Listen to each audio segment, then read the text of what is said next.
All right, I'd like to call the regular Board of Education meeting to order. Please rise for the pledge. I pledge allegiance to the flag of the United States of America and to the republic for which it stands, one nation, under God, indivisible, with liberty and justice for all. Roll call, Kelly? Ms. Fetterbit? Excused. Mr. Case-Layo? Delayed.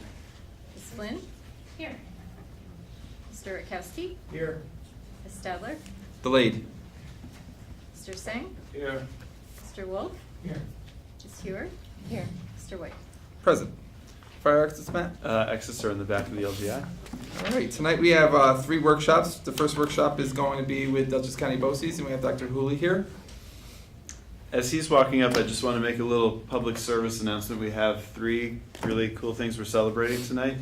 We have some of our students receiving awards from BOCES. We have students doing a performance with Jeff Haynes tonight, and we're also honoring our 2 student board members who've been with us for the last year and a half. So when that's all done, it should be around 7:20, 7:25.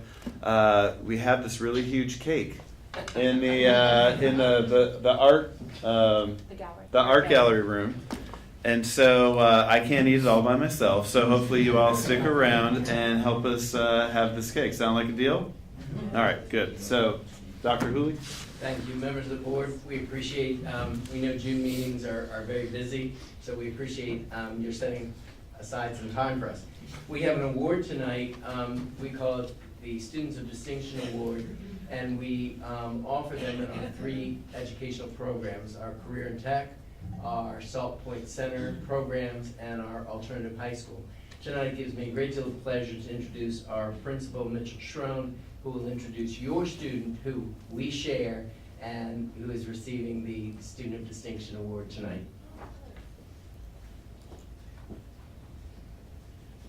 Thank you, Dr. Hooley. Thank you, members of the Beacon Board and everyone else who's here. My name is Mitchell Schrone, the principal of Dutchess BOCES Career in Tech. And as Dr. Hooley mentioned, we have something here that we call the Student of Distinction Award. And what that is about is our opportunity to make sure that the districts understand that all of our students are your students as well. We share our students across all the component districts. And what we do is we look for ways to make sure that what we see every single day in the wonderful characteristics of our students get shared with you folks. You send your students to us and maybe perhaps don't see everything that we see on a daily basis. So what I would like to do is I'd like to invite down Josh Rivera, who is our student of distinction, and also Mr. Tom Skeen, who is his instructor. So we could just say a few words, take up a few more minutes of your time, and explain exactly what it is that we're doing here.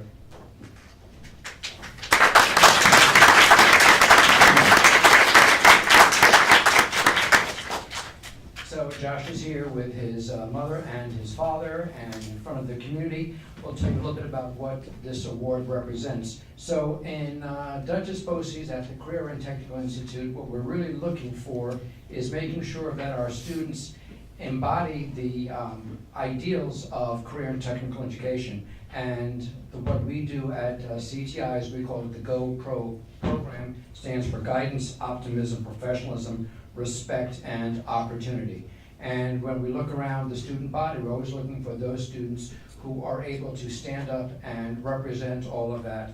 And I ask our faculty members for recommendations, and Mr. Skeen, who was about to say a few words here, had no hesitation in bringing Joshua forward to represent this award. Good evening, everybody. I'll be brief. When I was asked to choose a student of distinction, Josh Rivera came to mind immediately. As you all know, it's a 2-year program. Last year didn't take very long before I came to Josh and I said, I see you as a leader in our class. From that point, he just embraced that and lives it every day. I see him helping other students, running projects. If I have him working on something with 5 other people, he seems to always be the one, not to take over and take charge, but to guide everybody and bring them along with him.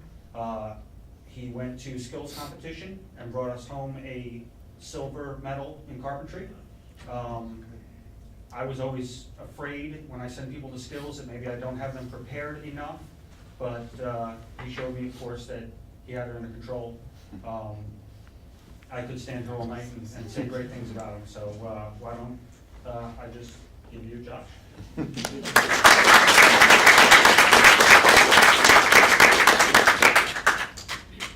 Thank you, all of you that is here tonight. I'm thankful for this amazing award, and I'm thankful for my wonderful teacher and my parents that stood by me, believed in me, and that these past 2 years at BOCES, it was amazing because I got to meet new people, make new friends, all this. And also, yeah, I did get second place, but it was good experience for me on like expanding with my skills and all that. And it was very fun for me. And I just want to say thank you very much, all of you.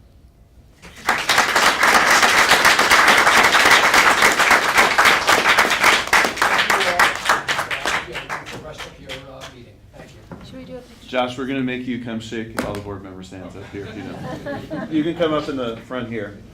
Should we do a picture? Yeah, come this way.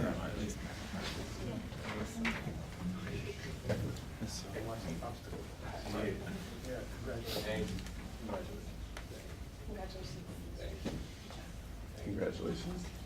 Congratulations. Thank you. Congratulations. Thank you. Congratulations.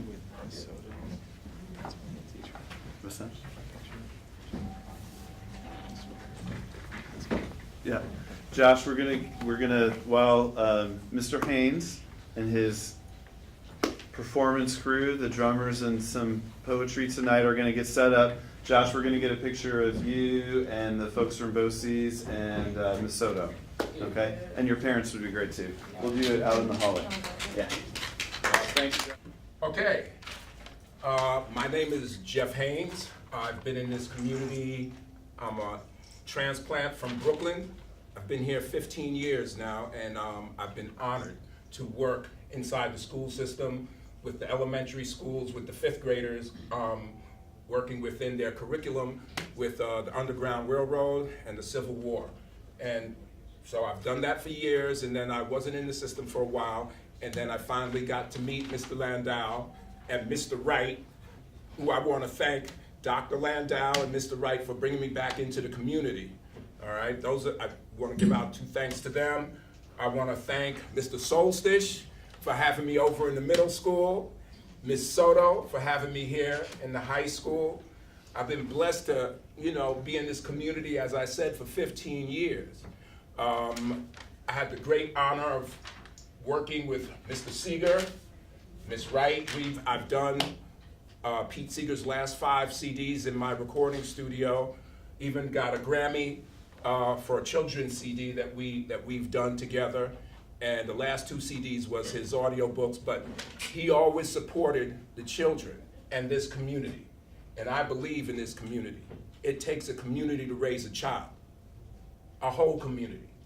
And I'm grateful for all the parents that give their children support in the arts and their creative soul and whatever it is they want to do. I want to give thanks to these students. All of them are not here, but I'm giving you a teaser of what can be done. What we've done inside of under 3 hours. We're talking 5 classes of like 40, 45 minutes apiece. All right?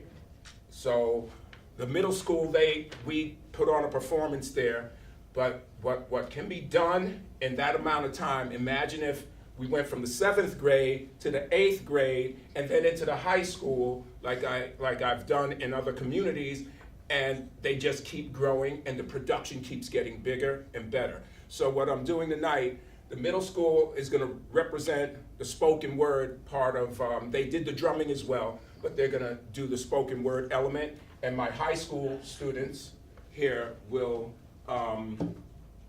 do the drumming element of it. So as I said, I thank Dr. Landau, Mr. Wright, Ms. Dansrue, Ms. Soto, Mr. Solstice, all the board members for having me here. And what I'm going to do is just say their names right now. The students that from the middle school, we have Eleanor Cunningham. From the middle school as well, Harsh Gupta, Christopher Milewski. Am I saying that right? Christopher? Okay, thank you.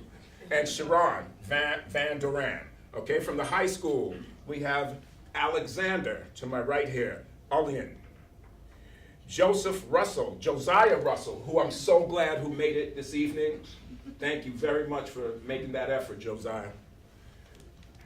Caleb Herrera, Emily Maggio, and Miss Wright. And I want to give a special thanks to those two teachers, Miss Cipher and Miss Wright, for being here with us. All right, I'm going to do the spoken word element first. I'm going to get done, Mr. Landau. No. All right, my first spoken word artist is Eleanor Cunningham.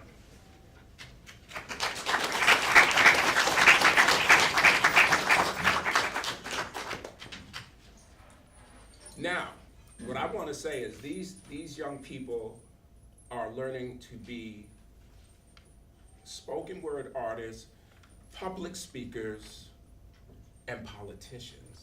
That's what they're being groomed. All right? How they're being groomed. All right, let us have at it. Let's hear it.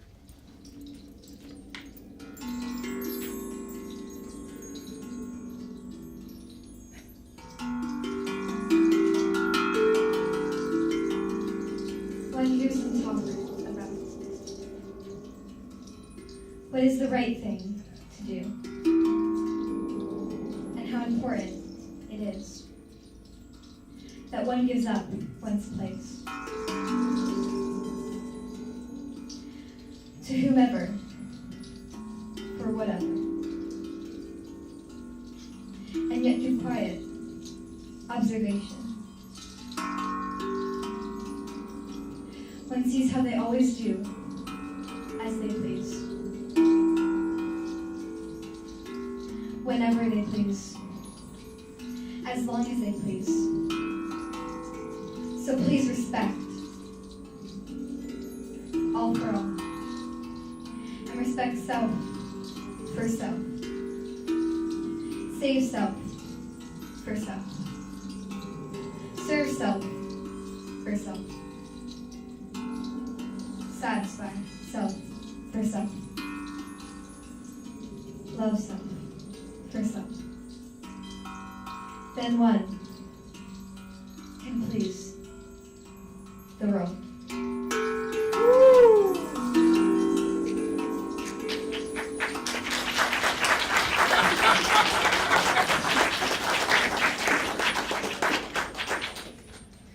That was beautiful, thank you. Harsh Gupta. This is my little politician.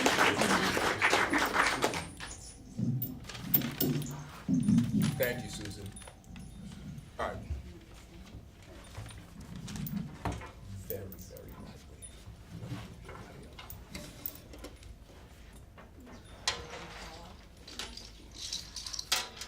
He's cool.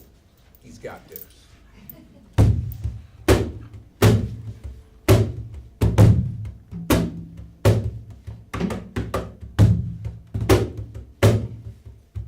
Where there's a will,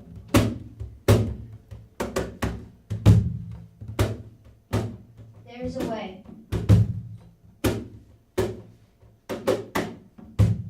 To search and discover a better day.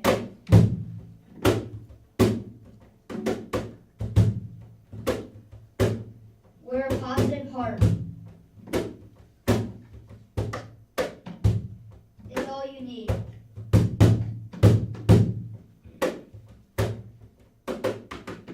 To rise beyond and succeed. Where young minds grow and respect each other on their deeds and not their color.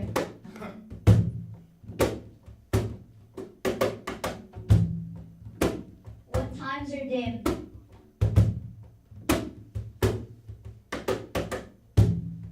say as I say.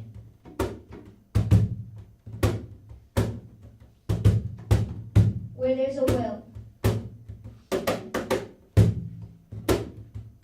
there's a way.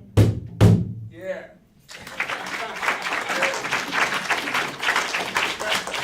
Beautiful, thank you, Mom. Christopher.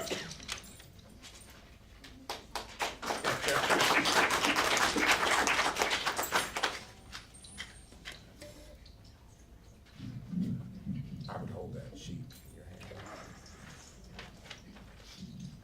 All right, wait for me, wait for us.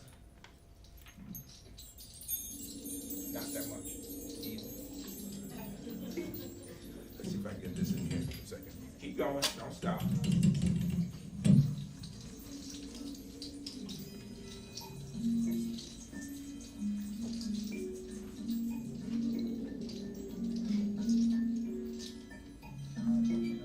We are children of change, existing in a world that is too small to contain. True realities. And so we now expand all points of reference to allow faith to soar.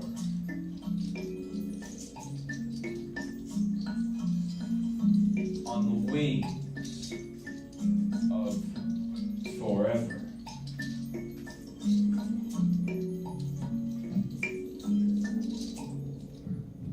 Yeah.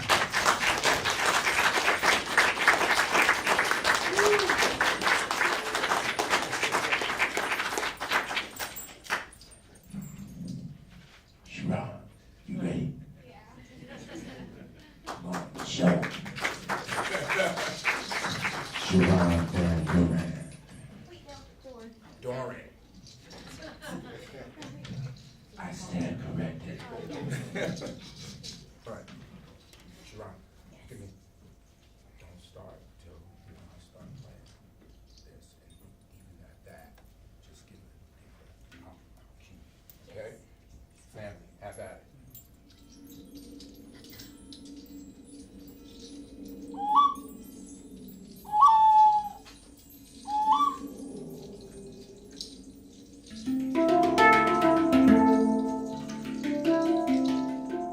Hang on.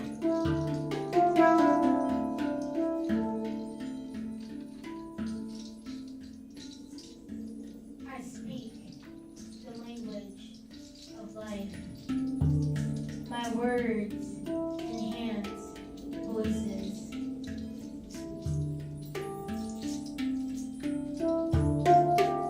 Of total being, I sing with the birds, nesting high in the trees.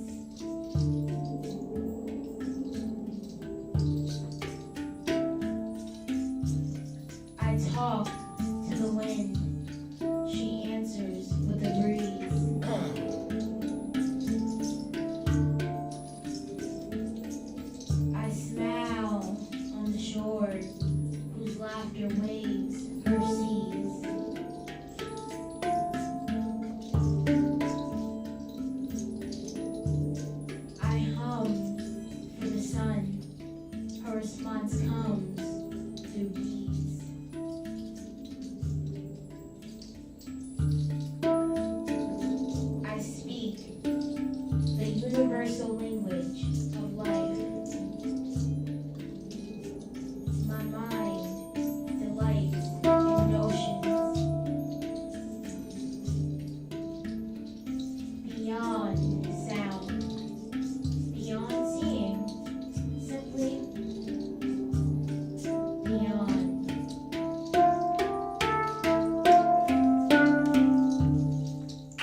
that good, right? Thank you everybody for letting us do this. I'm gonna bring this bag over for We have one other recognition that we want to do tonight at workshop. It accidentally just kind of started happening a couple board meetings ago where we just started saying wonderful things about Noah and Annie, our student advisors to the board this year, but tonight we're just going to make it a little bit official. They have been with us for the last year and a half, and I thought I would start by just talking a little bit about some of the accomplishments of Noah and Annie, because they really are very impressive. Along with being student advisors to the board, they've done a lot of other stuff, so time to get embarrassed a little bit, guys. We're going to talk about Noah first. Noah Corey will be attending Belmont Abbey College in Belmont, North Carolina to study business.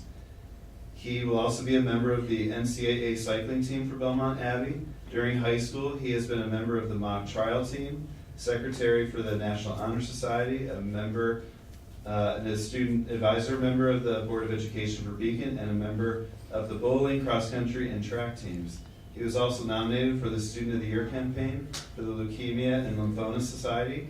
He organized 2 dodgeball tournaments in the middle school and the high school to raise money for his campaign. He is a strong advocate for childhood cancer and has organized many fundraisers such as spaghetti dinners, a documentary on childhood cancer which premiered at the high school. All proceeds went to the Ryan McElroy Foundation, as well as multiple 5K runs. He is also a member of the Beacon Soccer Club Board, as well as the head referee for the soccer club.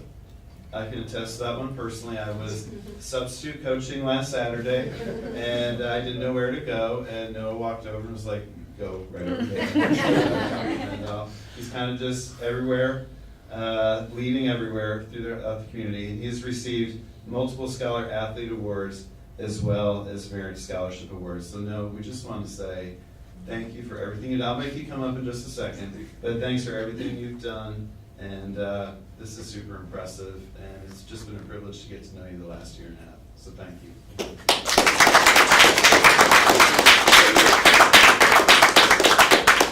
All right, I'm going to talk about Annie next. Annie Akinwumi this fall. Annie will be attending the University of Pennsylvania, pursuing a major in environmental science and a minor in women, gender, and sexuality studies. In the future, she hopes to address issues pertaining to population development in African nations. In school, she has participated in many clubs and taken on many leadership positions. This includes operating as the National Honor Society Treasurer, a student advisor member to the Board of Ed, an assistant editor for the school's literary magazine, and a member of Beacon's esteemed math team. She also recently co-founded a female empowerment club called Women of the World. Pertaining to athletics, she has been participating in Beacon volleyball since 7th grade and has been a member of the varsity team for 3 years. Her deep interest in the fine arts gave her the opportunity to take AP studio art early on and develop a portfolio of work. From this selection of artwork, she is able to acquire 3 awards from the Scholastic Arts and Writing Competition. She has also been recognized for her academic achievement by being placed on high honor roll and principal honor roll consistently throughout her time in the Beacon City Schools. So Annie, hi. Thank you. It has been a real pleasure getting to know you the last year and a half, and these accomplishments are totally inspiring. Just want both of you to know that when I read off these things, it always makes me reflect on how little I accomplished in high school. But B, it really is a motivating thing for me, and I think it's a motivating thing for all the adults in this room to kind of live up to your expectations. I just want to say a couple more things about it. Beacon had no history of having student board members, and that was one of the sort of many things on my to-do list when I arrived here. I was from a district that had lots of students at the board meetings and part of the board work. And I'm very, very thankful for you two kind of taking that leap and deciding to do it with us. You may not have been totally sure it was going to last a year and a half, and indeed it did. But you faithfully came to every single meeting. You waited until it was your time to speak, which sometimes, unfortunately, was rather late in the evening. You got a lot of studying done during some of our exec sessions, which hopefully that time is well used. But I think most importantly, you became kind of a symbol to the community that we were really kind of refocusing. The leadership in the district was refocusing on student voice. And not only a symbol, but you really made it happen through surveys, talking to students, just kind of telling me and Ms. Soto and board members, this is what students at the high school were thinking. And you also didn't try to generalize, you tried to talk about some of the differences of opinion that exist at the high school too. And so for all of that, I'm very, very appreciative. So I'm going to make you come up and get a certificate. You each get this beautiful certificate. I think this will look great on your wall of your dorm room next year. It'll be a great conversation starter, I think, you know, when you meet new people. And I just also have a little thank you for me. It's just something to help you get started in your, a little something.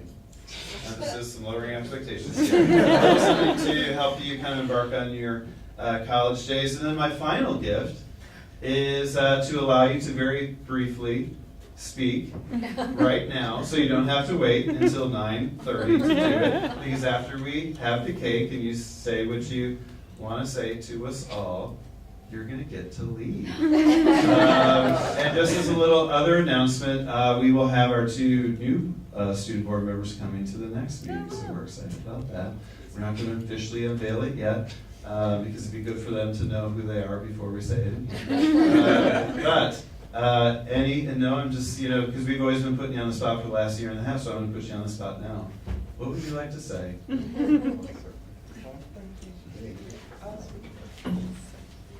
everyone. I guess I just want to start by saying thank you. Thank you to Dr. Landau and past Dr. Seaman and also Ms. Soto for kind of starting this whole process and interviewing us and picking us and kind of making this whole transfer into this position as easy as possible. And it's been interesting because as much as the things I do in the high school, I think one of the places that I fall short was speaking with adults. So I kind of took this on as like just something to challenge me and hopefully get me out of my comfort zone, because when you go out in the real world, you're going to be talking to adults all the time.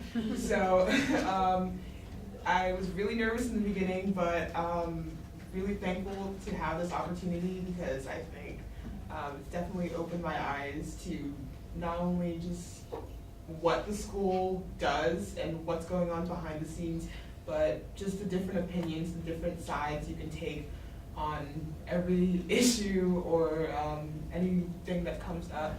And I also want to say thank you to Noah. You won't hear that a lot from me. But yeah, there have been days we've spent like maybe 14 hours together. Just from school to mock trial or any other after school activity to this.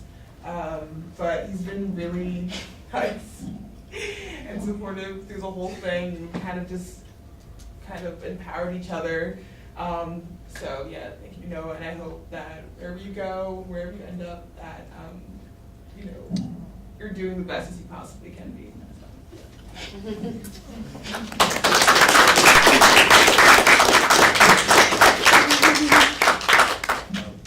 Hard to follow that up.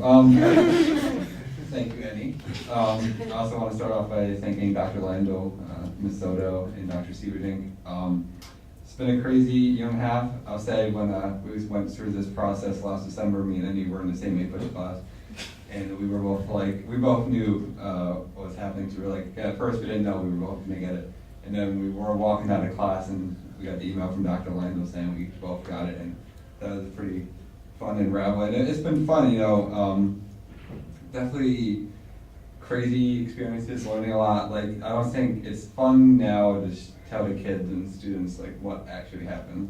They don't understand really, and now they're starting to become interested in it, which is fun to see, and starting to see why their voice actually matters in the school, and it's not just some complaining now. They can actually see that things can get done in the school if they really have a issue with it or they really want something changed. I want to say thanks to Annie. You know, it's been a ride. We've yeah, like she said, we've been so many days and hours spent badgering each other or doing crazy things. But yeah, it's definitely been a fun and memorable year and a half, and definitely a lot of skills taken from here that we'll definitely use in the future. And like she said, I'm just gonna repeat. Hope the best. You can. They're lucky, and I know you'll do great things. And I want to thank all the board members, and thank you.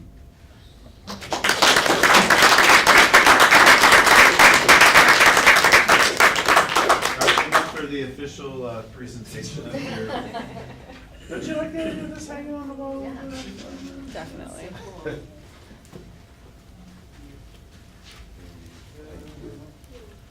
Go. We're gonna get a picture with the whole board of you guys.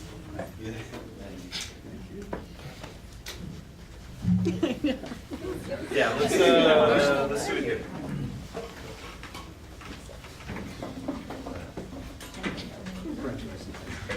Thank you.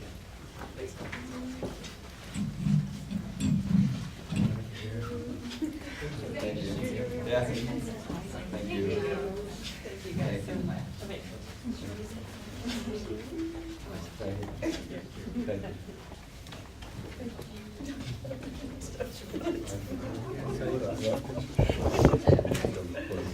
You want to get outside?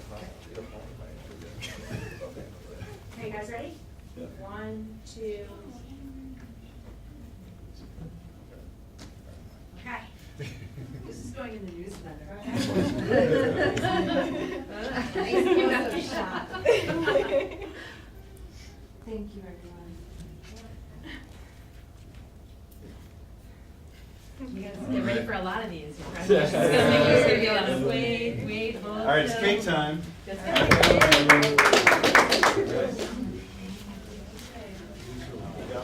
Well, extra time for the policy committee, and there's also gonna be like. All right. Noah and Eddie, before you leave, I just wanted to say you guys set the bar high for the next student representatives. And we really do appreciate the time and effort that you guys put in to represent the Board of Ed, because you guys represent us in the school. And you guys did a fabulous job. You made us look better than we are, so. Great job. Thank you. Thank you very much. Thank you. Best of luck. That's it. They're gonna be so sad. Don't forget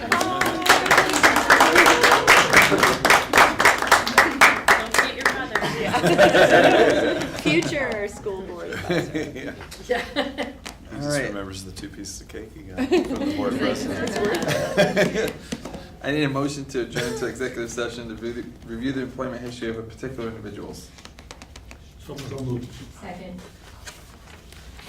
I got Craig and Flora. Comments and questions? All those in favor?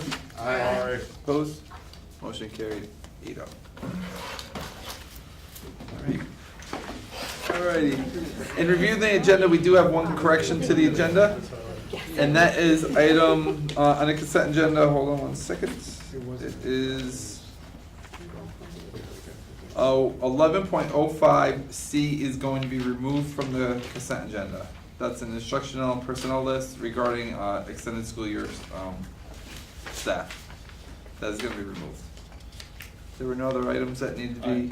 I have 2 questions on the agenda. One is policy 4321.12, the use of timeout rooms. It was due for a second meeting this meeting. It's not on the agenda. We'll have it at the next one. Did it finish legal review? Mhm. Okay. And then Didn't we have a note on that yeah, it was. from Matt? Oh. Just what I said. Okay. Yeah. And then second is 11.20. There's still meeting time to be determined. Are we expecting to set that meeting date at this meeting, or are we gonna punt it for another meeting? The time? Yeah, start time. We could add it, if you want to add it to the agenda, you can add it to the agenda now, tonight. Yeah. That's fine. Yeah, I mean, I think you were waiting till after the budget, so when it's after the budget, unless there's time constraints at this meeting, I'd like to discuss when the meeting time is gonna be for when the board meetings are supposed to be scheduled. If you want to do it tonight, you can add it on to the agenda tonight, or if you want to do it the next board meeting, there was 20 items on the consent agenda, so I didn't add it on there for a discussion. We had another unfinished business discussion going on tonight, so. Can I add, and I thought maybe we're gonna approve this in the organizational meeting, right? Well, Approve I what? had a question about maybe suggesting changing the order of our meetings. And maybe that's germane to the start time as well, maybe it could be part of the same conversation. It's a discussion you want to have? Yeah. Are you making a motion to do it tonight, or are you Well, I asking was for actually future just meetings? suggesting, Anthony, maybe those would be part of the same conversation, the same discussion about the order and structure of the meeting and the start. If you know, that would be part of it. I think if it starts earlier, it still would make, I think some people's, my personal schedule will probably be impacted, yeah, so. James, Kelly just reminded me that the order of the meetings is actually a policy, so Mhm. it should be discussed at the policy meeting. Oh, is that right? I'd like to make a motion to amend 11.20 to state that the start time will be 7 p.m. I don't have it in front of me. What does it say It right just now? gives the dates and says, time to be determined. I would second that. Comments or questions? Hold on a second, we gotta look at it. Sorry. We're talking about the BOE schedule for Yep. 2019-2020.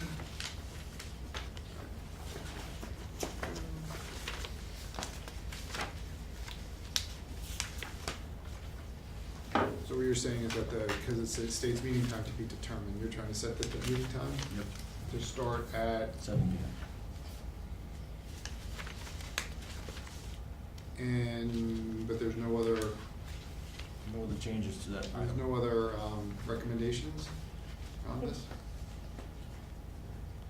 He's asking to amend 11.20, the item in 11.20 of the Board of Ed meetings. Right. To modify it to take the TBD out and to put 7 p.m.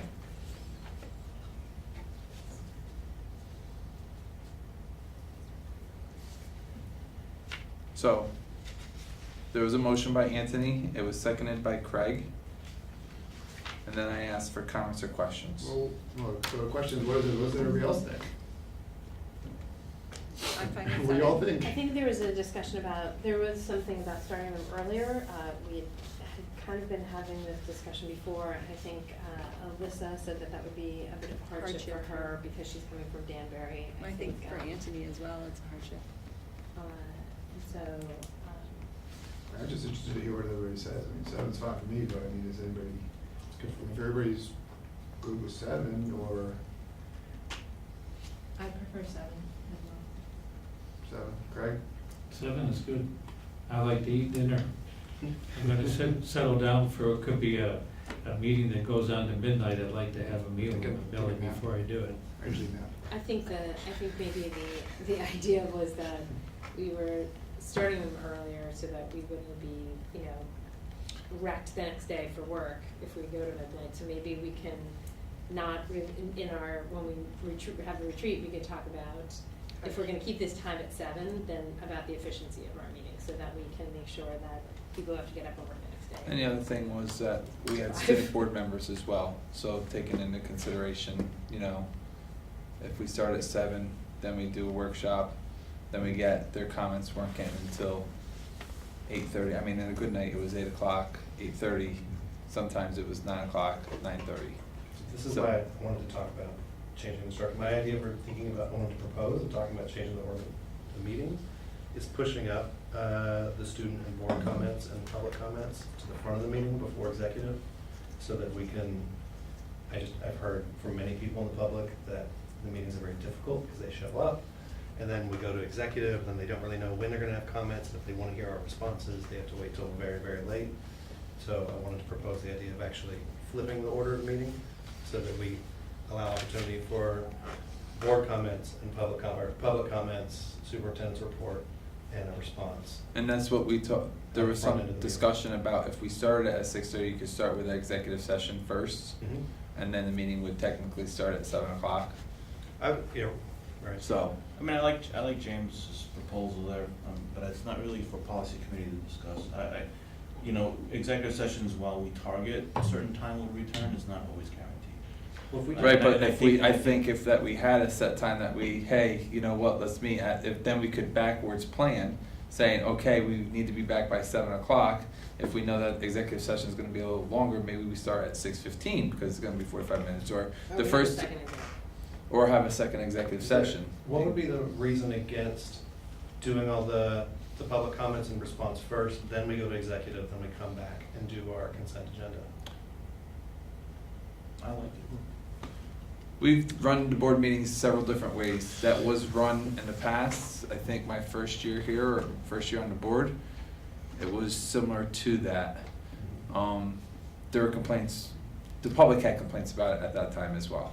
I mean, you're never gonna make everybody happy, so we've tried it many different ways. Right. You're doing the workshop part of your meeting much later. Mhm. Those, sometimes with workshops, we have other people part of the presentation. We obviously, I'm happy with whatever you all decide, but, you know, very unscientific poll of my colleagues. Most districts do start with an exec kind of before everything gets kicking. Usually they try to do that part before 7. I understand that that's not gonna work for us, so it makes making the adjustments more challenging. Because when you have that exec sort of in the middle of everything, it you know, it just kind of throws it off a little bit. But we're, you know. I think we can keep the start time at 7 if that's what's relevant to what's on the agenda tonight, and then we can talk about trying it in a few different ways. I mean, I think one thing is consistency is helpful for everyone to be able to remember, you know, so we can't really shift it too much, either for our purposes or for the public, from meeting to meeting. I think that won't make sense. So we'll have to settle on some sort of format that we try for a set period of time. Alright. But for tonight, I think. All those in favor to amend 11.20 to take TBD out and add 7 PM to the document? Aye. Aye. Opposed? Motion carried 8-0. Thank you. All right. Student and school presentations. No. Parent groups. Thank you for your patience as well. Hi, I'm Juliet Hardy, co-president of South Avenue PTA. And on behalf of the PTA, I'd just like to thank the district for funding the Calico Wall this year. That was a very welcome email to get, and it's a huge help to our PTA and a great outcome for the kids of our district. I'm also part of the PTO Collab, and I'd like to let you know some upcoming dates. On June the 11th, from 5 to 6:30, all 5th graders are invited to an ice cream social at Brown Bat Middle School to meet and mingle with the kids from all the 4 elementary schools before beginning together in the fall. This is something that we did last year and we're going to do again this year. And on June 23rd, we are hosting a Beacon City School District Day at the Renegades game. The game starts at 4:30 p.m. and it's a Sunday. Every ticket sold through our group code gets each school $5. And so it's partly a fundraiser, but mostly just community building day. The high school chorus will be singing the national anthem that day at the ball field, and the elementary school kids will be singing God Bless America at 7th inning. And each school gets to honor one teacher at the game, and the Renegades will be giving them a plaque. So each school will decide on which teacher is going to get honored that day. And then I sent an email to Dr. Lindahl, but not to put you on the spot, we also get to throw out the first pitch. So we'd like to know if you'd like to throw out the first pitch. We better get them some practice before that. I've seen him at the Little League fields lately. So we just love as much help as possible to get the word out for that Yeah. day. So I'll send an email, and if you can include it in your blog or whatever, Yeah. that'd be great. No, it's a great event. I went last year with my son, and it's a nice end of the year thing. Great. All right. Thank you. Thank you. And I'll check that email. Okay. Any other parent groups open to the public? Seeing none, we're going to go to superintendent's report. All right, I'm just going to go quickly, and then I asked Eric Wright to do a brief presentation about kind of where we are with the code of conduct. But first, I just also want to say a couple of things that have happened recently. Our 8th graders just returned Friday night from another trip to Washington, D.C. This was year 2 of that, and it was very successful, along with seeing all the sights in D.C. and crossing over the river to see Arlington Cemetery and Mount Vernon. They also caught Baltimore Orioles game as well and made it onto the Jumbotron. And so a lot of tired 8th graders came back Friday night, but just really want to give a huge shout out to Mr. Soltish and his staff and all the parents that supported that trip.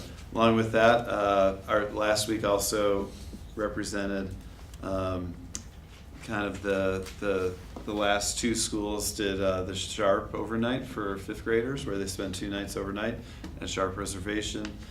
2 schools went 2 weeks ago, and then 2 schools went last week, and that also was very successful. I've heard just wonderful things about how engaging it is, and again, lots of tired 5th graders at the end of that. And so I just always, some of these things are older traditions, some are much newer, but I want to thank the community for supporting this, and also our staff that makes these things happen. Teachers willing and administrators willing to take time away from their family on behalf of our students. I don't think goes, it doesn't get acknowledged enough probably, and so that's really quite a big thing for people to do that for our students. So I just want to say that huge thank you. To shift gears to Mr. Wright. Mr. Wright has been working on some shifts with the Code of Conduct. All he's going to do tonight, not that I'm not trying to, mute board conversation about this, but the best place for the first conversations of this are at the committee level.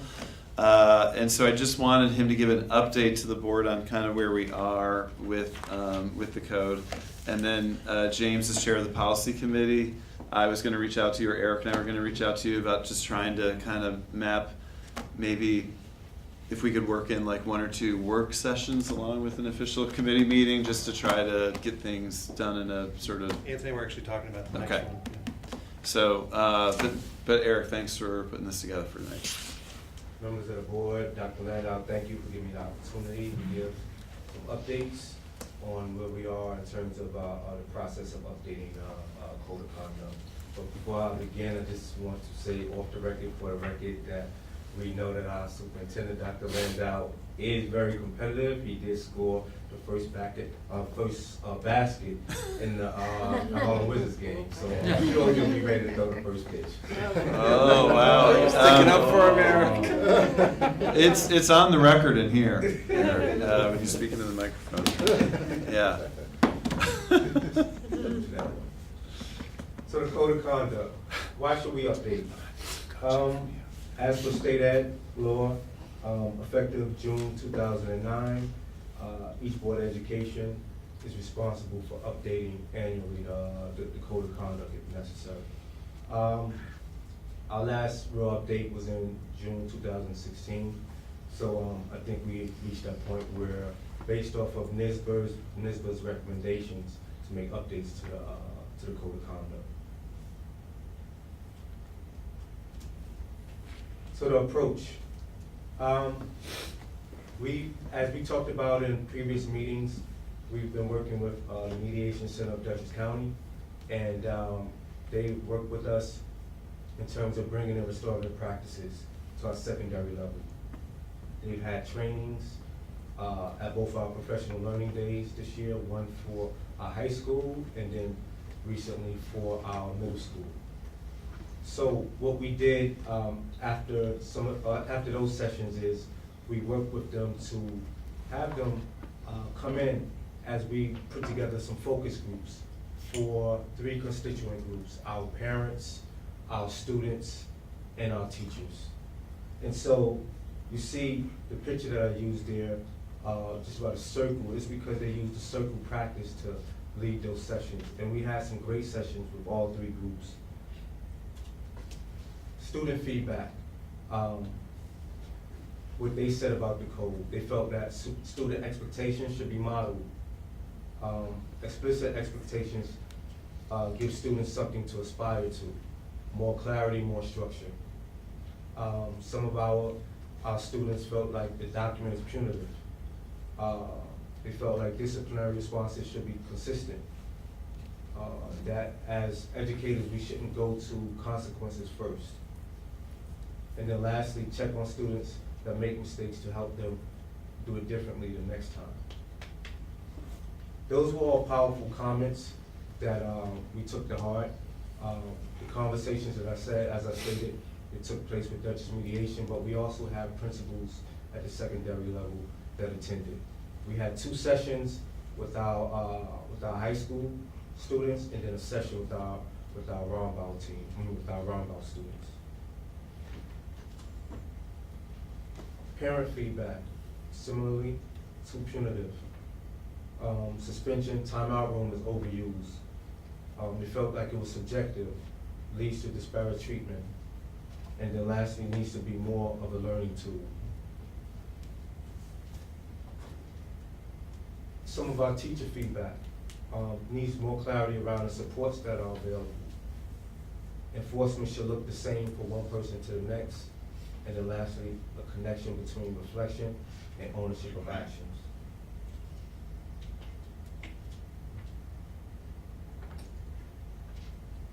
So taking all that into consideration, as we're beginning to look at what updates are needed, we thought about an infraction ladder. We looked at different models that we see in some of our big school districts across the country, New York City, Baltimore, a couple more that we actually looked at. And we see that what they do is they actually spell out the infractions, they put them into a category, and then they determine what could be the consequence for some of those actions. And normally what you see is that the consequences is more of a teaching tool. Teaching tool meaning that restorative practices are used, conferences take place, peer mediation, things of that nature. So as to help the student learn from his or her mistakes, which is something that you heard our students, if you think back to my slide on the students, that's something that they stated. So in order to create that type of structure, we need to put in place a ladder. And so with the ladder, we go from incidents that probably are mundane, but they are pretty much harmless, but they need to be dealt with. The students need to be supported. That will be a level 1, all the way to a level 5 when behavior gets to be really too aggressive to where students are getting hurt as a result. And so what will take place is that we'll categorize the type of actions that need to take place for each of those different categories. So as you see here, some of the supports that could take place, because as you saw in one of the teacher slides, they talked about not knowing what are some of the things that could be done to support students. So here are some supports that we will put in place to make sure that we are really working with our students moving forward.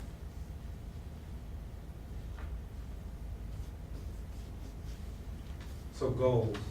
I just see I put the hoop up there, that's because I love basketball. And as part of restorative practice, what we were told is that you bring things to the circle that really resonate with you. So part of our goals, we want to develop a code of conduct that takes into account the feedback from the different focus group meetings. We also want to take the subjectivity out of the code of conduct by developing a ladder of discipline. And we are looking at a projected completion date of June 17th of this month. Any questions you guys have for me? The June 17th completion date in terms of coming to board committees and the board, not board approval, Right. just to be clear, honestly. I really like the 360 approach you took, where every part of the, every stakeholder that's involved, whether it's students, parents, teachers, and administrators, it was really, great, and it was so interesting to see that there's a lot of commonality in their feelings about the current code and what they'd like to see more of, so that it's such a great place to build from. What I will say is that NISBA in their update in December of 2018, they really made some language changes.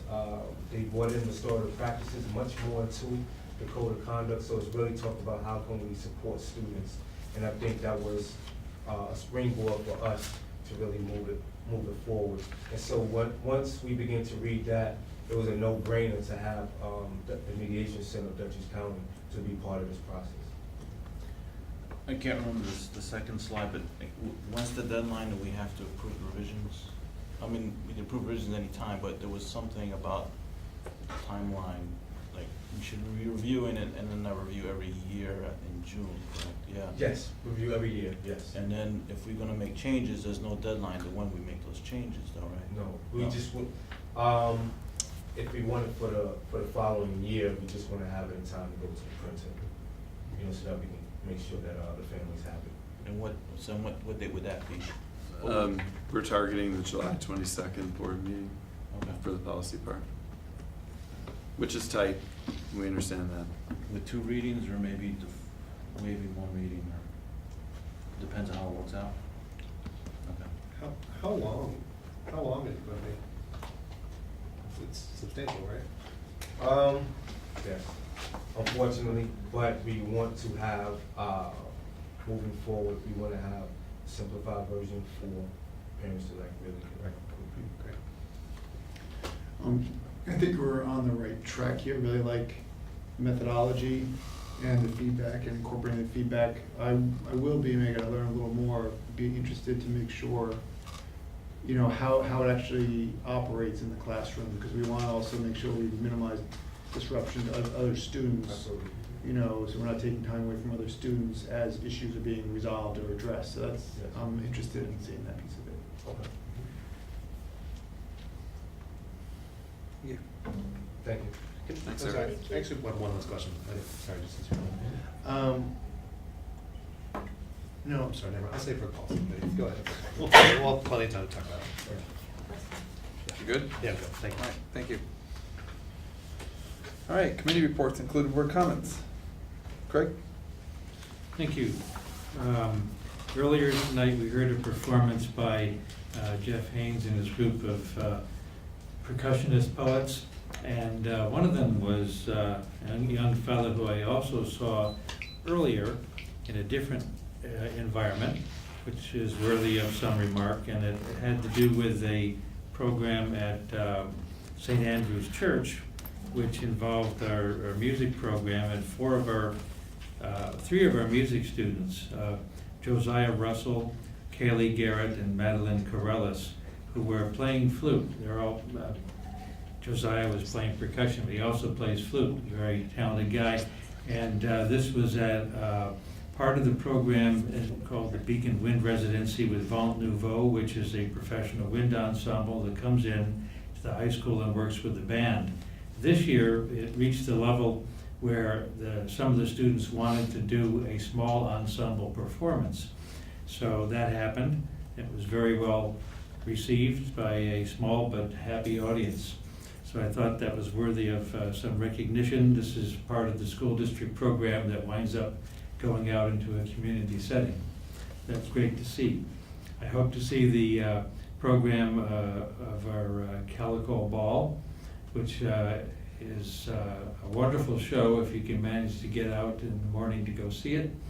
And I'm very glad that the district has taken the time and effort and funding to support that this year, and hope that we see that many years to come. It's one of those marquee programs that really helps set a tone for this district, and it's the kind of thing you can brag about, because not only does not everybody have it, nobody got it except us. So turning to committee work, we had a meeting of the Public Relations, Advocacy, and Legislative, where we talked about a couple of issues of concern going on legislatively. One of them is time off for school personnel for voting in elections, and the other is schools to be used as polling places. Could we elect out of that if we wanted to? So we do have some concerns about large potential amounts of staff members going out and disrupting the school day by voting. when in fact in most cases of elections, there's plenty of election time outside of school hours when people could vote. So the other one had to do with the use of schools as polling places. Of course, we use our own high school as a polling place for our own elections. And this got us thinking about some of the issues involved there, because to some extent, when you use your facilities for an election, you may be setting aside or impacting some of your regular activities. And the other thing is that with our increased concern for security, when you have an open door for just about anybody who could either be coming in to vote, or even if they're not registered to vote, they could be coming in for some nefarious purpose, God forbid, but it is an open door to a school during session. And I never really thought of that as a hazard issue before, but given some of the things that have unfortunately happened elsewhere, it does occur to us that we should give this some thought. That's it. Thank you. Laura? I'm sorry, any questions for Craig? Laura? My only statement is that the final Wellness Committee meeting of the year is happening this week on Wednesday at 4 in the high school community room. That's it. All right, any questions for Laura? James? I've loved this meeting. This is such a fun meeting. I like starting with our music, our presentation, hearing the students come and read their poetry and play music. It's exciting. I had the opportunity 2 weeks ago to be a chaperone on the Sharp trip. It's me. I'm kidding. This thing's Sharp is amazing. It is so. Your microphone? It's my microphone. I was like, I get my table. It's driving me crazy. I'm so excited. I was at the table. What is that? Sorry, There's a whale. I was just saying to Meredith, I looked at it, I was like, is that you? Yes. Yeah. Sharp is incredible. Obviously, I was there as a dad, as a parent, but to actually just for as much as even as a parent, we don't oftentimes get to see what happens with our kids, even how they interact with their teachers, with staff, what happens at Sharp on the board. Obviously, like I think about our schools all the time, but I don't oftentimes get to see what the rubber hits the road. It was exhausting to see that many kids wear themselves and wear us out. It really was an unreal experience. It was so fun. It was so fun for the kids. It's such a great experience. Just to see them going into middle school, and I kept imagining, I was like, what are they gonna look like 2 years from now if you did the exact same thing? Probably very, very different. But really seeing the teachers was kind of the most inspiring part. For me, it was an exhausting, 72 hours? But it's going to dad overtime, which you sometimes do, but to really remember that, this is so far above and beyond work. When I think of my job or times at work where I've had to stay on long trips, you get to take breaks. These are teachers that are, they're working with those kids first thing in the morning, late into the night, and it was just so inspiring to see that all of them are just doing it out of love. It was really mind-blowing. I loved it. Everyone, go to Sharp if you can. It was awesome. Policy Committee. Matt, we were talking about the possibility of doing a double session on the 18th. Would that work to do or were we saying we would have the policy in our hands by the 17th? The 17th. That was gonna give us a lot of We time. actually think the policy part, since Eric, you put me on the spot earlier today with the pitch. The policy part, we were thinking probably would be done a little bit before the 17th, right? You will look at? A little bit before, I think. Yeah. 18th works. Or the 19th. Does the 19th work for you also? I think both work for me. Yeah, so we're talking about, like, instead of having the two diversity policy meetings in one night, we would just have a double header policy. And, so as we were harvesting the data that was collected by Meredith in the doodle poll, Alyssa, myself and James were both available on the 18th and the 19th. So. I didn't look at the doodle poll. Anthony, where are you on? Does this work for you? I believe I filled it out. Yeah, well, Anthony, you're not on there. You didn't send it out to me, or? No. You mean from the retreat? From the retreat doodle poll. Anthony White was on there, yeah. Actually, the only person that hadn't responded, I thought, was Mike, and Mike is only available on the 26th. Do you know, Anthony, if the 18th or 19th work for you? They don't. Oh, they don't.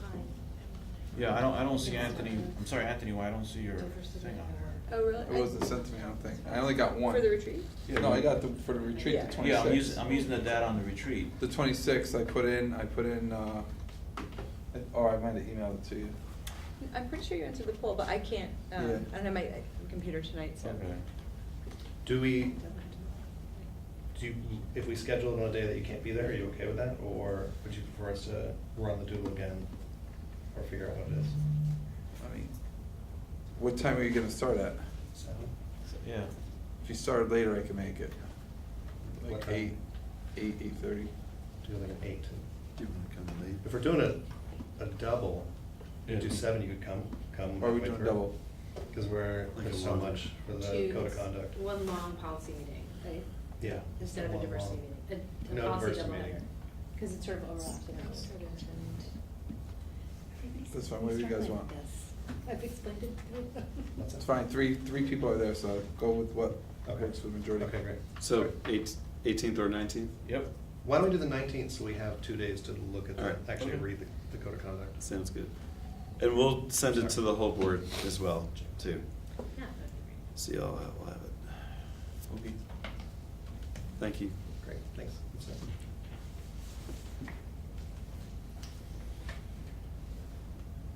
Anthony, I should do comments now. Done. Thank you. Mike? I guess the biggest thing is that the capital project has started. I saw the video. I walked back there today. But did you walk back? The rain, even amidst the Not rain, bad. at least it's not as bad as April was. That's some premium topsoil back there. So there was, hopefully we're supposed to be having a time lapse, Yeah. continuous video, so I guess we'll put snippets on the website at times, so people can see the progress, or you can, it's cordoned off, so, you can't have everybody go back there and look, but, not in flocks, but you can look. So it's exciting, and then as school winds up, then the building work will be laid out over the summer, so it'll be exciting days to come. And that's it, Kristen's gonna do facilities committee stuff. Yeah, our next meeting was scheduled for June 5th. I am going to ask that we move it because it's my anniversary. And I've actually spent my past 2 anniversaries at board-related events, so this is my 20th anniversary, so I'm going to. Congratulations. In order to try to have 20. Right. Yeah, because I want to be back here for 21. That's what keeps us together, actually. But I'd like to move it to the 12th, I guess. Is that possible for everybody? Keep it on a Wednesday? Which day? For me. June 12th. Yeah. And the last meeting, we had a presentation from the Sustainability Committee focused on different options that are available to manage our energy supply and usage. And I can send the presentation that was provided to us, to the whole board. I should have done that already, I apologize. But then there were some solutions that were explored. We're in the process of gathering data in order to inform the route that we're going to recommend taking. That work, we'll probably have one kind of final sustainability meeting, and I can talk to you, Matt, separately about when we'll do that. Maybe it'll make sense to do it right before facilities. Okay. Just to kind of touch base and figure out how everything is going to blend into existing committees going forward. Okay. June 12th is a little tricky for doing a double meeting because it's scholarship night at the high school. Okay. So I'll come late to facilities, but we can do sustainability. We could some even other do time. it, I was thinking if some of it's gonna move into like curriculum and wellness, that maybe it makes sense to do it more like after school. Like those Okay. times that, We'll figure it out. yeah, okay. As an alternate for the 11th, maybe, as an alternate, if it was not working for you guys. Oh, yeah, that's a bad night for you to do facilities. That's athletic awards night. Mhm. Only 11th? But scholarship night starts a little earlier this year, so I'll just miss the first part of the facilities. Is what it looks like. Okay. So I think we should be okay. So we would probably do schedule that to be the capital project. Athletic or awards we can goes still along. know what's going on with that. Okay. Alrighty. What time did you say? The 7. 12th at 7? Yeah. Okay. Could you clarify, are you moving the facilities meeting To the 12th at 7? to the 12th at Right. 7? Does that work for you? Yeah. The last meeting, we primarily focused on this sustainability report, but we also talked about the company that we would be contracting with to help with our smart bond proposal. And that's all I remember from that meeting. I looked at my notes. I have pretty detailed notes about the first part of it, but is there anything else, Mike, that I have neglected? That's it. It's been a lot of lovely events at the end of the school year. I attended on Monday, helped do some plantings at Sargent. They're doing something really cool called a sensory garden. They're taking their existing garden space that they had left because it was too small and put in a garden in the front, and the OT has sort of helped guide them in doing something that has sound, texture, smell, taste, touch, right? I've got, and yeah, all the senses, whatever they are. And it was really cool to see how that space is being used, and this staff person sort of taking the charge, and both administrators and mostly parents helping them to put it together. It's going to be a really cool thing for the kids to access, all kids, not just special ed. Cool. That's it. Thank you. Normally, we would have the public relations advocacy legislative right after the facilities operations meeting. So should we move that meeting also, or should we keep it on where it's set for like the regular time, which would be next Wednesday? If we can condense, I always like to condense. Condensing, I think, is generally better. Alyssa's not here tonight, but I'll have to check with her. But Meredith, does that work for you? So move it to the 12th. Yeah. That works for me. Okay. So as it stands now, let's move that. At 8:15. 8:15, yeah. Any questions for Kristen or Mike? Anthony? Good evening. Thank you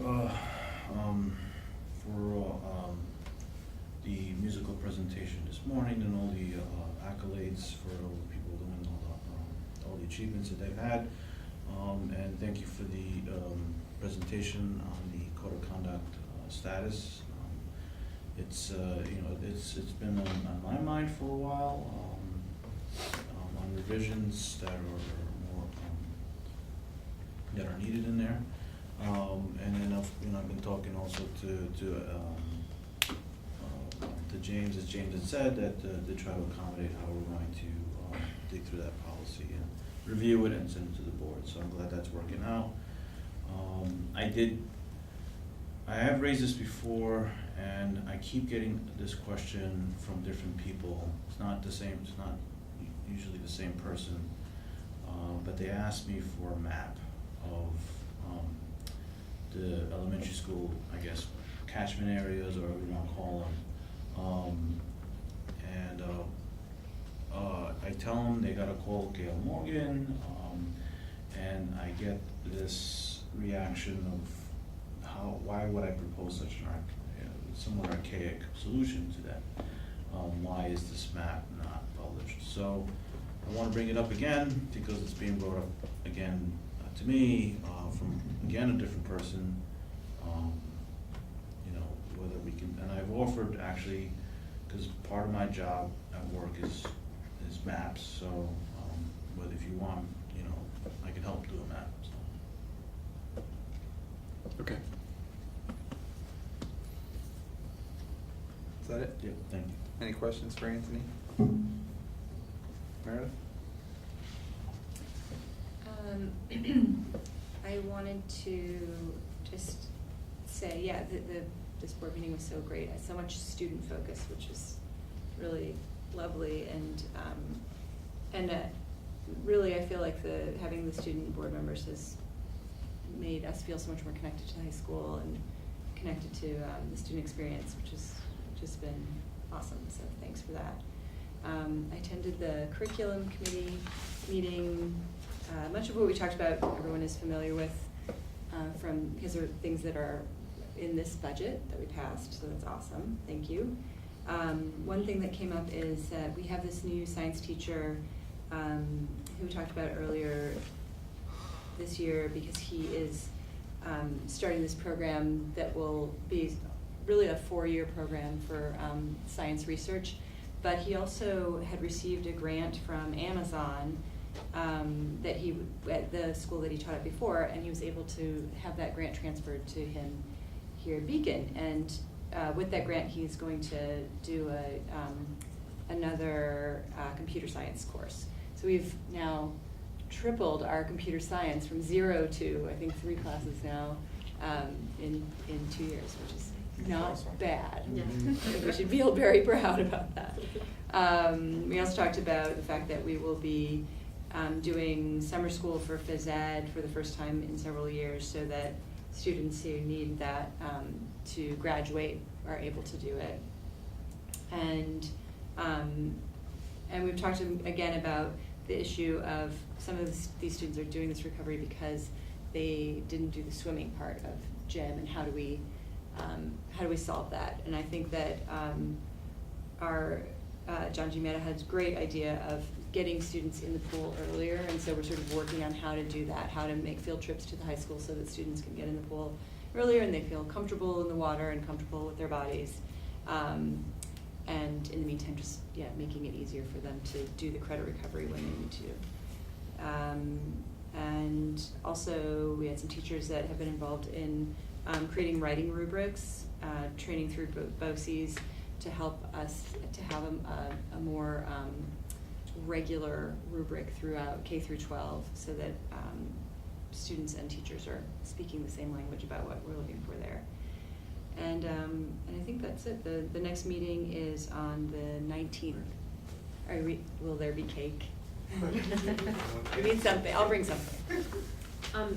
Cake at all meetings. Yeah. My daughter's going on a field trip to the high school to swim. I think, Oh, that's great. On the 12th. I don't know. Anne-Marie, can you tell me when my daughter's going? No. You let me know.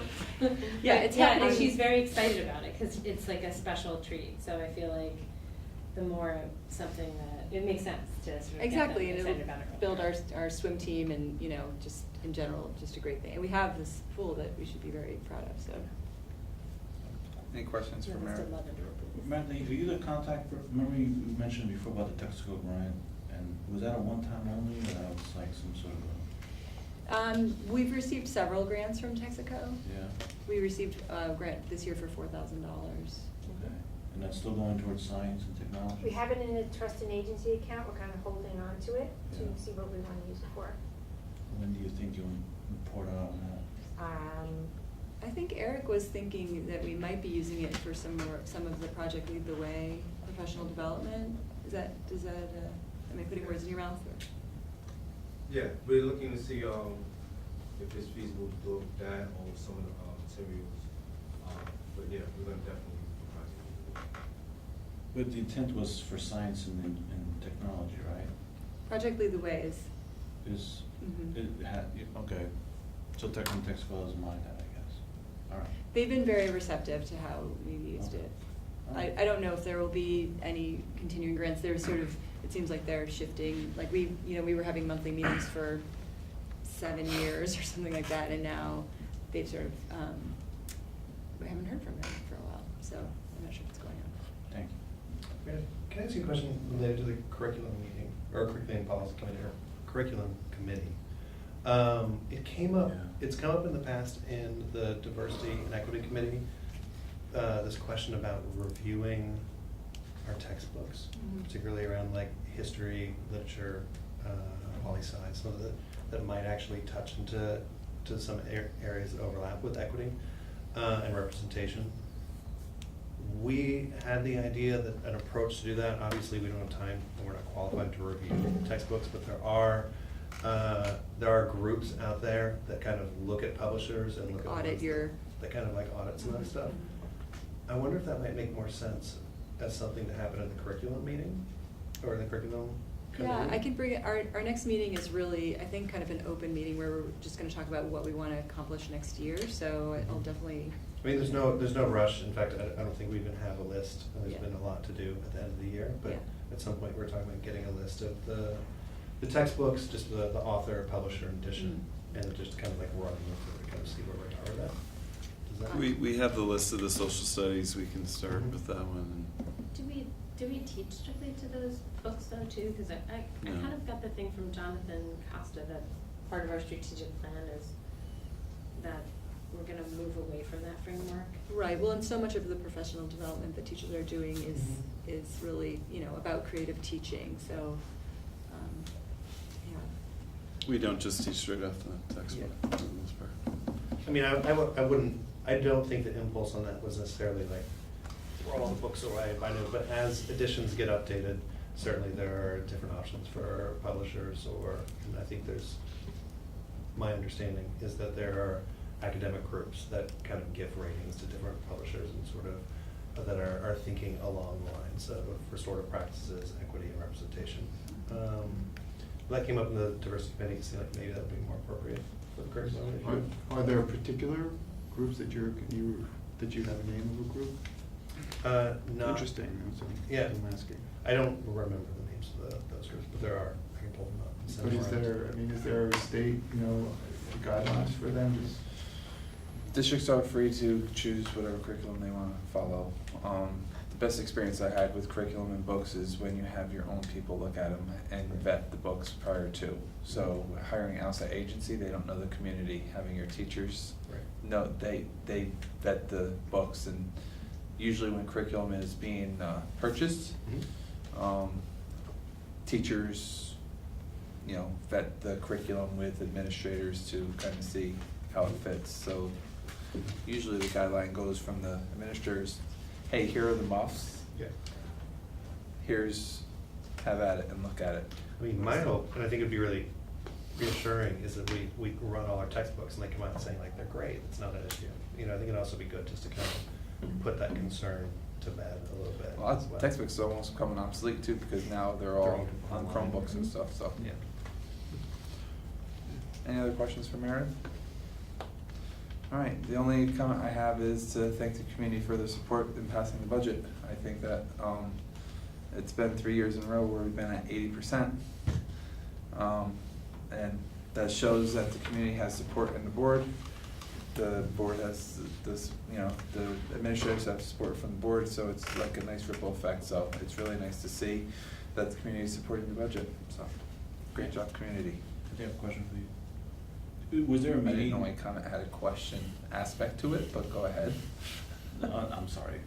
The question is to you, not to the comment. The former Beacon prison thing, was there a meeting that you attended on that or no? There was, I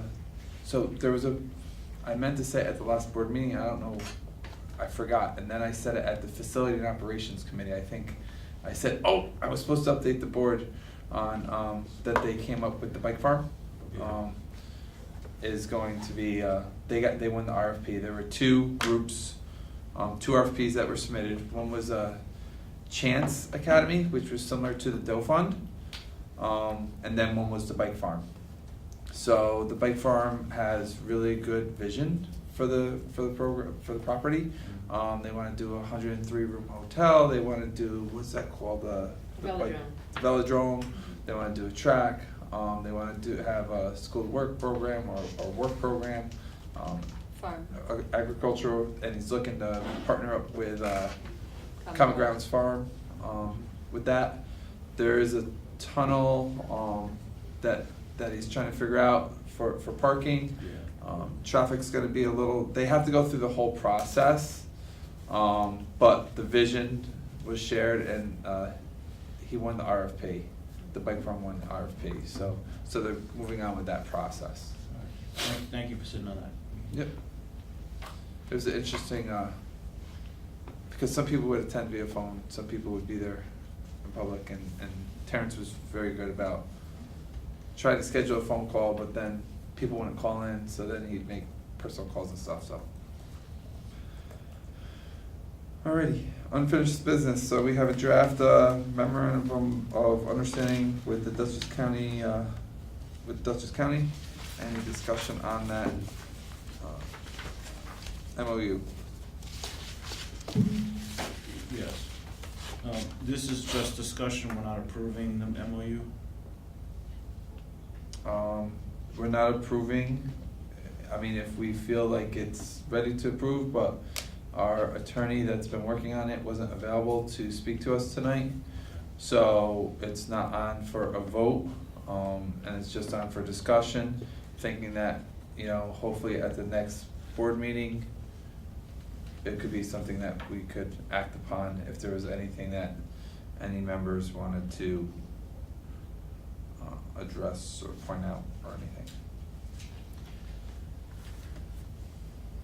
I had some questions on it, but I also thought it might have been a typo or anything, and my computer screen isn't really working right now. But I think it was on page 2, there was a statement about that we would agree to get an appraiser, and that we would, and that we would, we would get it appraised for the value of the lease. And then it says, or as an alternative, the value of the sale. I thought we were getting an appraisal for both, not or. That's in the MOU.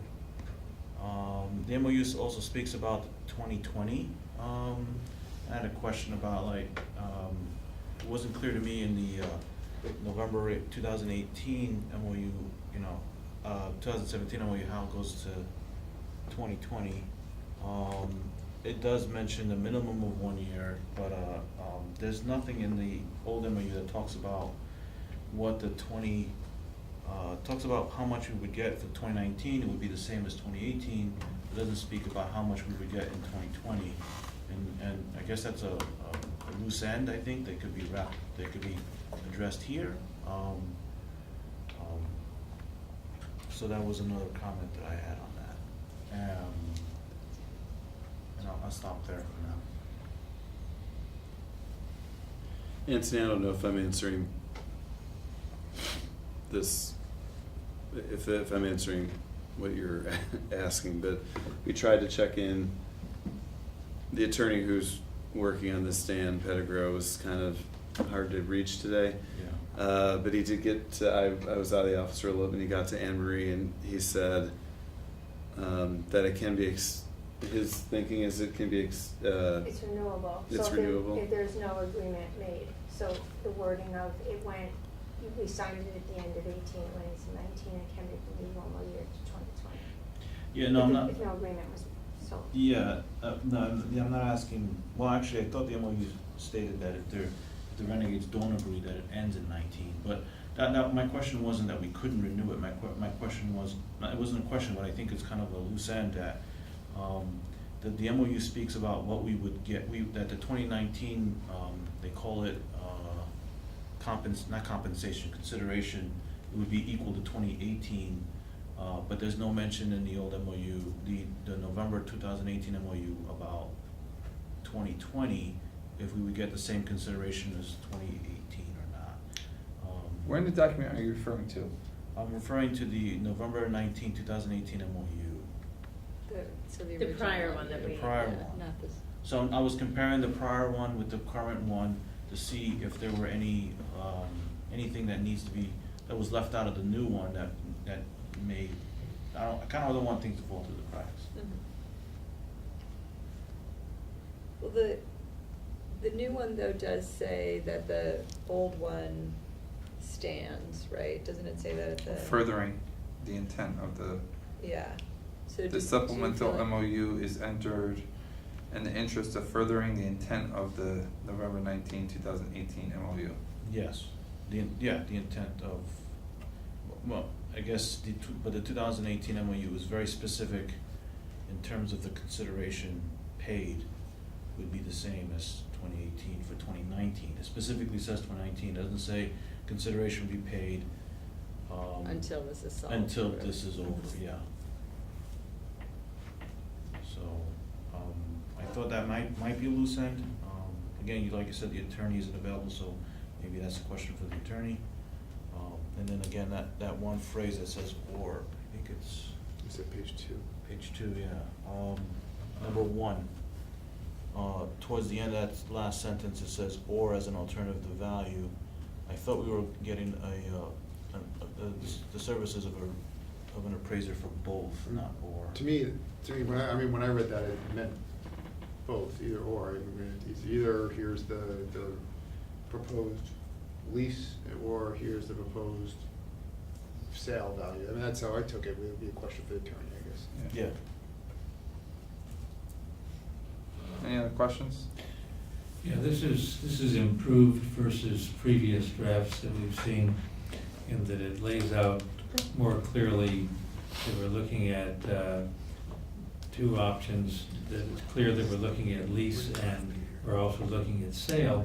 The point that Anthony raises about the word "or" versus "and," I think is a valid one that the attorney should be asked about. Somebody could look at that and say, well, it's one or the other, but we're actually looking at both. That's my understanding. We'd like to know both numbers, both scenarios.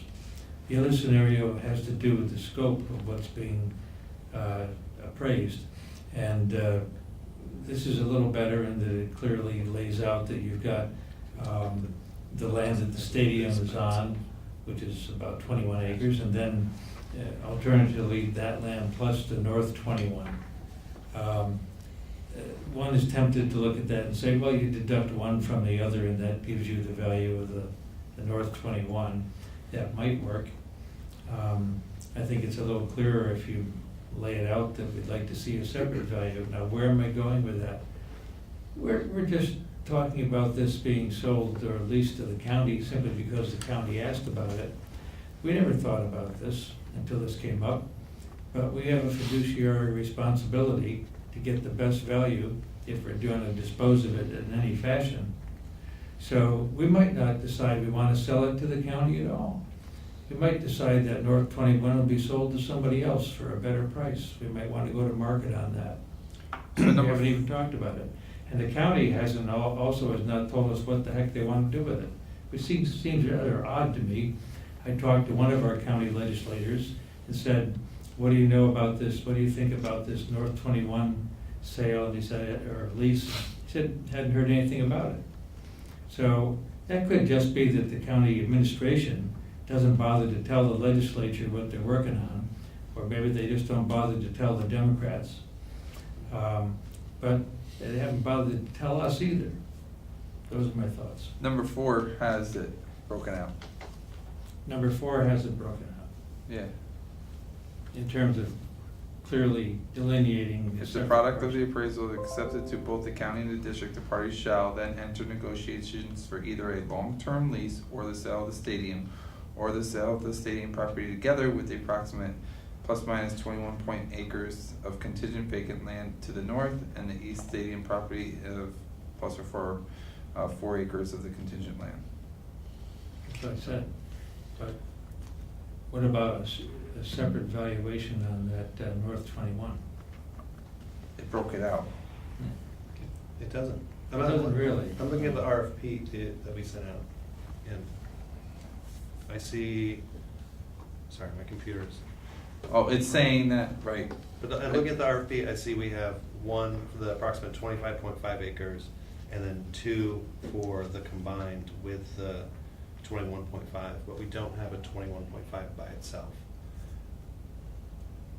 So I think what I hear what Craig is saying is that while we'll get a price for the 47 acres, which includes the 25 plus the 21.5, we'll have that number, but we still don't actually know. You can't just subtract 25 from 47 and expect that to be the same. It's not proportionate per acre when you I sell think the they site. say the stadium property or the sale or lease of the stadium property together with the approximate 21.5. Yeah, combination, but it's not split out separately. And we may Well, the stadium decide- property, right, is the stadium property is one. Right, just the 21 or so acres at the stadium and its parking lot. That's one. They identify that as the stadium property. Yeah. Then they say the stadium property together with the approximate 21.5. And it goes approximately plus or 4 acres. So they identified the 4 acres where that touristy thing is too. Well, I think this is the idea that when you're buying more, the per acre cost will be less. Could be. So if we then just subtract out the 21.5 and say that's the amount, that we're actually would then be selling the stadium land for less than what it's worth, because we're That's selling a good at way the to put price it. as if you're paying more. Does that make sense? Yeah. I don't know how true it is. It's true. Well, I guess we don't know how true it is until we get an appraisal that spells it all out and splits it all out. Then we can look at the numbers. Right. So feedback for the MOU. Anything wording where I have Anthony's questions. If you just want to email them, then I can forward them to the attorney. I could type them. I had a question for number 5. While I think we discussed it, I don't know if we had agreed to it. You know, I think selling it as a restrictive use covenant, sort of restrictive covenant, while I think is, so I think I know why we're doing that. I don't know if that means, it doesn't say anything about the appraisal's price. So, you know, are we going to try, is the county going to agree to buy it with the restrictive covenant at the appraiser's price? Or will the county ask for a discount from the appraiser's price because we are imposing a restrictive covenant? In the event the parties reach an agreement, right? Yes. So it starts out with, if the parties reach an agreement, so to play the what if as to that piece, they added it, we have it into the MOU. So it's not like we're blindsiding that it's gonna be the section 405 of educational law. So it's, they already did the if. In the event the parties reach an agreement for the sale, the district may be seeking this. And the qualified voters of the district vote it. Well, what I'm saying is 5 doesn't say anything about the appraiser's estimate. I agree with you, it doesn't. I just think that it's in there to say, listen, if we appraise this, we're gonna be seeking to go with a section 405 of the New York State educational law. Which could be independent of that appraiser. So what I'm saying is it doesn't say, let's say for example, the county comes back and says, well, if you're gonna make this restrictive covenant, then you can't really sell it to us at market value. You need to sell it to us below market value. There's no clause in here that says that, it basically hardwires section 405 that we have to sell it only under restrictive covenant conditions.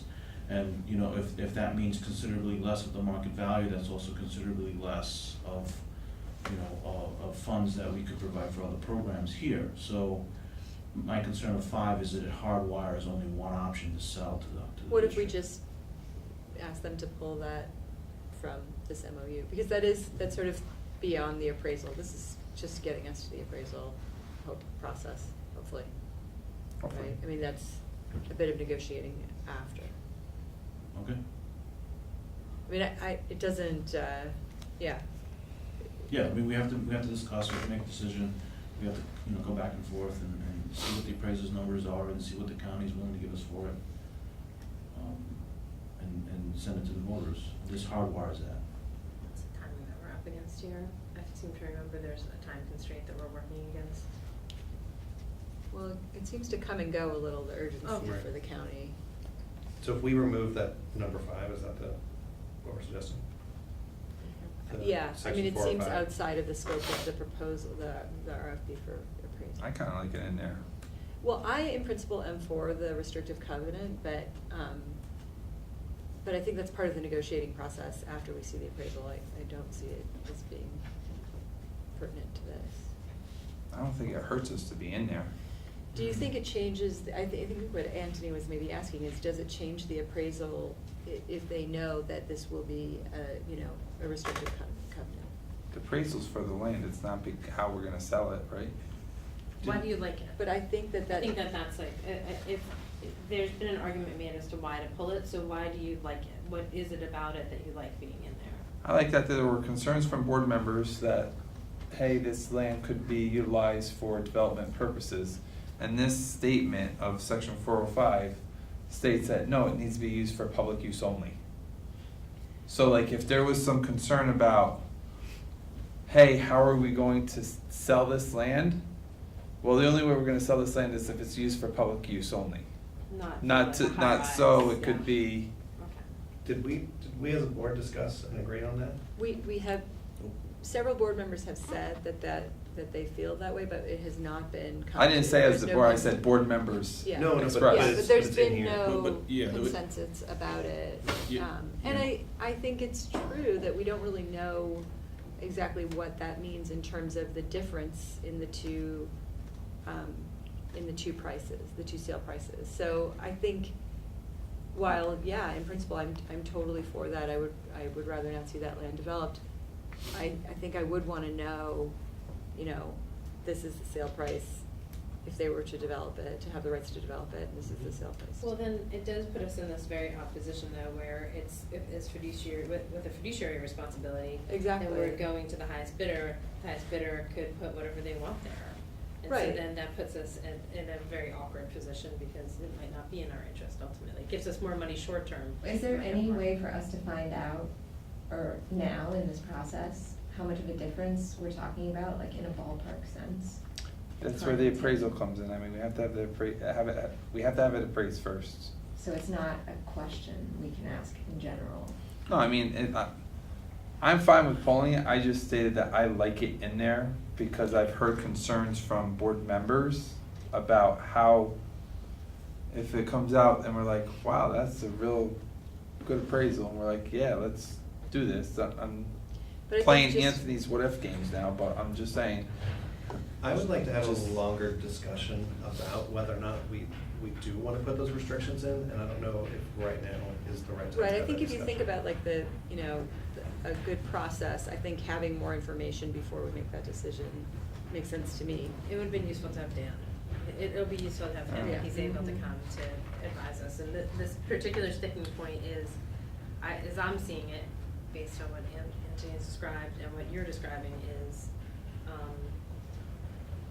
if we put this appraisal out in a very open-ended way, we would potentially get a fair market value that would be a higher potential sale price, but it could result in it going to a party that we don't necessarily have then any sort of say of what happens in the site. But in a fiduciary responsibility, role, you're supposed to, get the best value, fair market value, right? But then the other side of it is,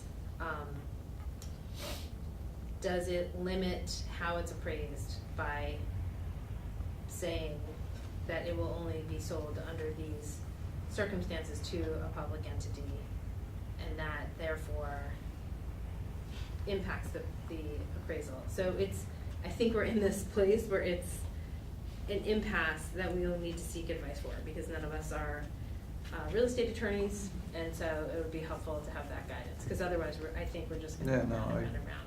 So, And yeah, then can we we just have just a wait second until the executive next session. meeting and have Dan? Yeah, that's fine. But if you can you, when you send your comments, also explain your concern? Okay. And then you can communicate your reason for liking it, and then that way we've at least captured what's happened here, and that'll It's not be- that big a deal to me. I just said I heard board members say, so it doesn't matter to me if it's in or I'm out. I was just saying, I hey, didn't think I heard it.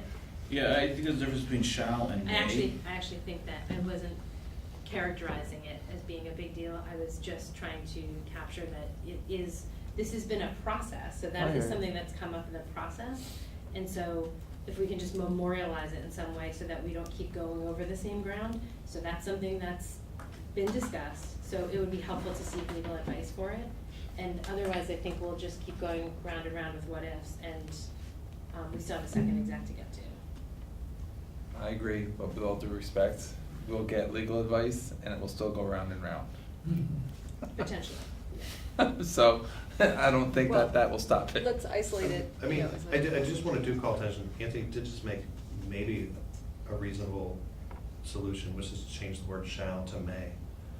and that leaves us, it's still in there, and it's a possibility. Does that solve this at all? Doesn't matter, we'll Doesn't matter, wait okay. for the attorneys. So I have another question about this. Just if you have questions, why don't you send it to me and I can forward them to Dan, so then he can come prepared Sure. and answer all the questions at The- once. Has the county issued the RFP already?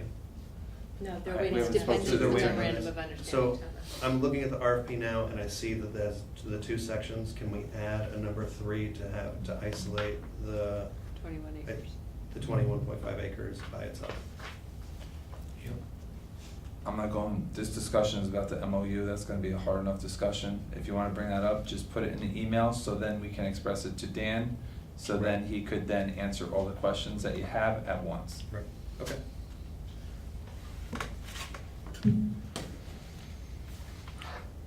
All right.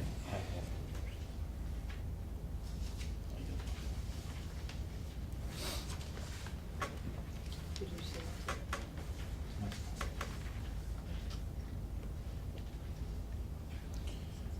All right, the consent agenda. The use of the consent agenda permits the Board of Education to make more effective use of its time by adopting a single motion to cover those relatively routine matters which are included. Any member of the board who wishes to discuss individually a particular piece of business on the consent agenda may so indicate, and the item be considered and voted on separately, thus preserving the right of all board members to be heard on any issues. Any item on the consent agenda, a board member would like pulled? Hearing none. I need a motion to approve. So moved. 11.02 through 11.22. It's 2-1. 11.21. Without 11.20. So moved. Without 11.20. 20. Anthony, No, I thought we made a motion to. You already voted on it. No, we voted it to amend it. Oh, okay. We voted to amend it, so now it's, Including we're voting on everything. the consent agenda as amended to have the 7 o'clock on there. So Anthony, you made the motion? Yes. Is there a second? James seconded. Comments or questions? All those in favor? Aye. Opposed? Motion carried 8-0. I need a motion to adjourn to executive session to review the employment history of a particular individual. So. Second. Laura? Yeah. Comments or questions? All those in favor? Aye. Opposed? Motion carried 8-0. And the board is not expected to, right, do that? Are we taking? Or what? a look at that? The board is not expected to make any decisions after. Board's not expected to. Okay, let's-